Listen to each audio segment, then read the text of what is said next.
the atmosphere has remained calm amongst the general public, and it's really been that way, throughout these unprecedented drills.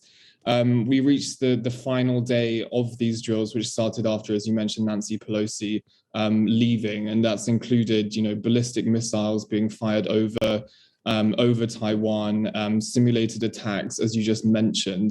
They were scheduled to end at midday local time today, and shortly after that time, we had some comments coming out of Taiwan's National Defense Ministry, essentially saying that air traffic had largely resumed as normal and that some of the notifications for Chinese drills were no longer in effect. They said there's one area off Taiwan's eastern coast that they're going to keep telling ships and aircraft to avoid until tomorrow morning.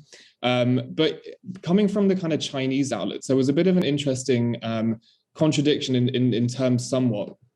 From the CCTV, the Chinese state broadcaster, we got kind of confirmation that these drills had ended pretty soon after midday, and that was then reported in some of the Taiwanese outlets. But interestingly, from the Weibo account of the Eastern Theater Command, that's the part of the Chinese military which has really been at the center a lot of these live fire drills. It's responsible for the part of China just over the Taiwan Strait from Taiwan, said that they're actually going to be continuing some drills to test long-range attack capabilities. As well as that, Beijing was also saying that they're going to continue some live fire drills in waters a little bit further away from Taiwan, so in the Bohai Sea and the Yellow Sea, which is waters to the northeast of China, closer to the Korean Peninsula.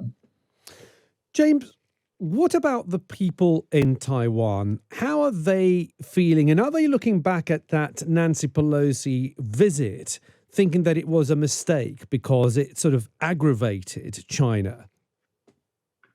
Yeah, this is a really interesting question, actually. The de facto ambassador to the United States of Taiwan was asked a question to a similar effect in some of these interviews she was doing with American outlets overnight. And she essentially was saying that, Taiwan has been bullied, ostracized and marginalized for so long that, they really need this type of international support.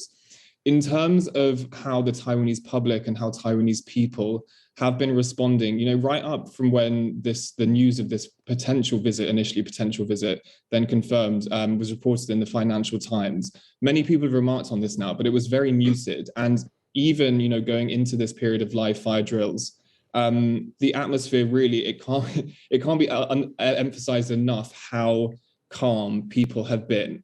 And I think this is a really important point to make and keep kind of hammering home, for people who are based in Taiwan, because I think what this reveals, this distinction between how international observers kind of expect Taiwanese people to be responding and how Taiwanese people are actually feeling, I think reveals, how little we've understood about, the threat that Taiwan has been under for so long. A lot of Taiwanese people simply view this as an extension of life under Chinese threat. I was talking with a Taiwanese colleague yesterday, and she used this analogy where she said, living kind of next door to China is like having a nosy neighbor, which sometimes looks through your window, their window into the garden. She said these drills is essentially like the nosy neighbor opening the window instead to look in. It's the same, it's the more intrusive method, but it's part of the same kind of tactic.